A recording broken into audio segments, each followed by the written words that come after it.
ये आकाशवाणी रायपुर है। छत्तीसगढ़ी समाचार बुलेटिन के संग संध्या तिवारी की जय जोहार। अब सुनाओ आज के प्रमुख समाचार।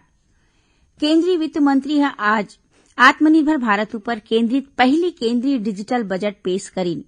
स्वास्थ्य क्षेत्र में बजट बाढ़ के 2,23,846 करोड़ रूपया होइस। भाजपा के राष्ट्रीय उपाध्यक्ष और पूर्व मुख्यमंत्री डॉक्टर रमन सिंह केंद्र सरकार डहाले पेश करे के बजट ला आत्मनिर्भर भारत के बजट बताइन है।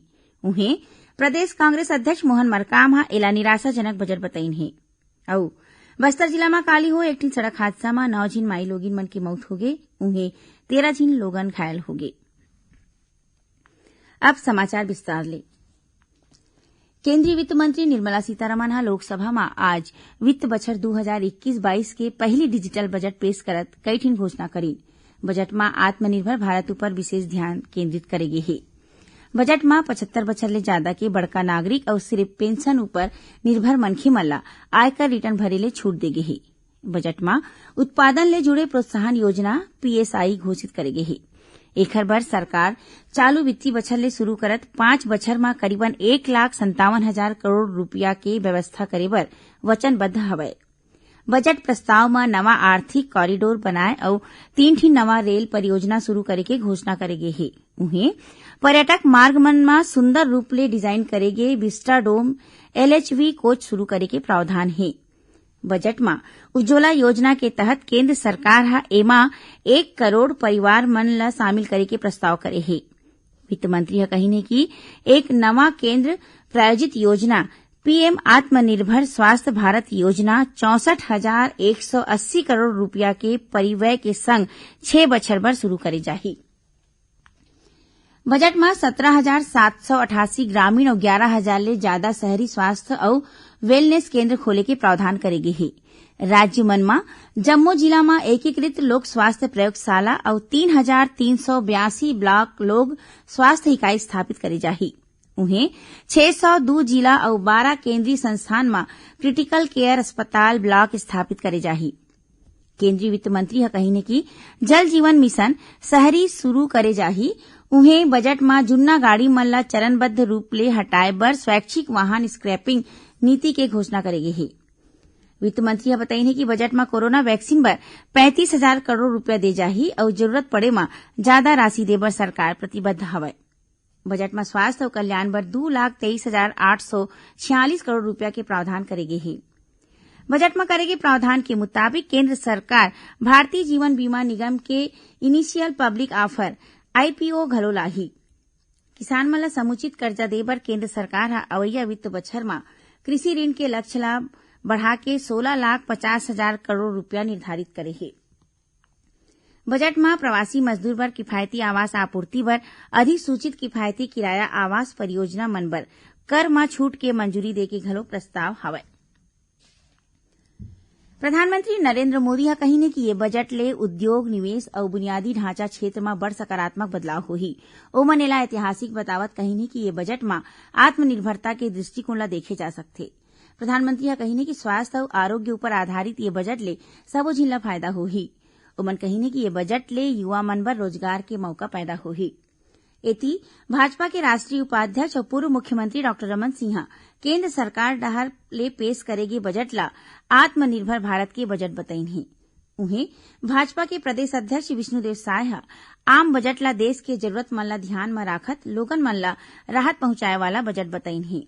एकर अलावा नेता प्रतिपक्ष धरमलाल कौशिक आम बजट ला देश ला आर्थिक विकास की दिशा में आगू ले गईया बताइन है। दूसर कोती प्रदेश अध्यक्ष मोहन मरकाम केंद्रीय बजट ला पूंजीपति बर तैयार करेगे बजट बताइन है। उन्हें कृषि मंत्री रविन्द्र चौबे केंद्रीय बजट ला निराशाजनक बताइन है। मुख्यमंत्री भूपेश बघेल आज सुकमा जिला में करीबन 285 करोड़ रूपया के आने विकास काम के लोकार्पण और भूमि पूजन करीन। ये विकास में सड़क, स्कूल, पंचायत और आंगनबाड़ी भवन के संगे संग कई ठिन काम शामिल हवय। ये मौका में मुख्यमंत्री कुम्हाररास में स्वामी आत्मानंद सरकारी अंग्रेजी माध्यम स्कूल के लोकार्पण घलो करीन। एखर पहली मुख्यमंत्री काली दंतेवाड़ा दौरा के दौरान एक ठिन कार्यक्रम ला संबोधित करत जिला ला गारमेंट हब के रूप में विकसित करे जाए के घोषणा करीन। ओमन उम्मीद जताइन है कि दंतेवाड़ा में तैयार डेनेक्स गारमेंट के सप्लाई पूरा देश में करे जाही। मुख्यमंत्री यहू कहीने कि बस्तर संभाग के 7 जिला में देवगुड़ी मन के कायाकल्प करे जाही। छत्तीसगढ़ी समाचार बुलेटिन आप मन आकाशवाणी रायपुर ले सुनत हव। छत्तीसगढ़ के खबर ले है आपके वास्ता और खबर के विश्वसनीयता ले है हमार वास्ता। आकाशवाणी समाचार रायपुर के प्रादेशिक समाचार बुलेटिन के संगे संग हमार समसामयिक कार्यक्रम आप रेडियो के संग अपन मोबाइल में घलो सुन सकत हव। आकाशवाणी समाचार फेसबुक, ट्विटर और यूट्यूब में घलो हावय। हमार फेसबुक पेज हरे Chhattisgarh news on AIR, Twitter handle CGAIR news और हमार यूट्यूब चैनल हरे छत्तीसगढ़ AIR न्यूज। तो अब रेडियो के संगे संग आपके मोबाइल के माध्यम ले हम आप तक पहुंचत हन। छत्तीसगढ़ के हर खबर पर सुनत रहो आकाशवाणी समाचार। अब आगू बाढ़न बाचे समाचार कोती। राज्य के पुलिस महानिदेशक DM अवस्थी ह अवैध रूप ले शराब बिक्री और तस्करी के मामला में रायपुर पुलिस के खिलाफ कार्रवाई करे हे। ओमन अतिरिक्त पुलिस अधीक्षक और CSP ला नोटिस जारी करे हे। संगे संग एक जिन थाना प्रभारी ला सस्पेंड घलो कर दे हे। श्री अवस्थी राजधानी के राजेंद्र नगर थाना क्षेत्र में बड़ मात्रा में अवैध रूप ले रखे शराब बरामद होए के मामला में ये कार्रवाई करे हे। बस्तर जिला में काली हो एक सड़क हादसा में 9 माइलोगिन मन के मौत हो गए, उन्हें 13 लोगन घायल हो गए हे।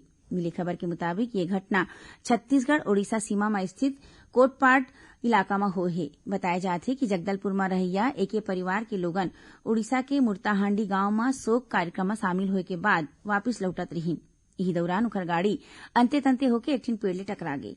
घटना जगह में 9 माइलोगी मन के मौत हो है। घायल लोगन मन ला कोटापाड़ और कोरापुट के अस्पताल में भर्ती कराए गए हैं। एती दुर्ग नागपुर राष्ट्रीय राजमार्ग में कुम्हारी के तीर काली होए एक सड़क हादसा में 3 युवक के मौत हो गए, उन्हें 1 युवक घायल हो गए है।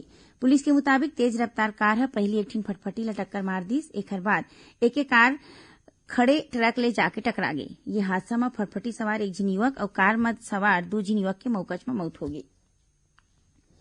केंद्र सरकार है अपन पूरा क्षमता के संग सिनेमा हॉल खोले के मंजूरी दे दे है।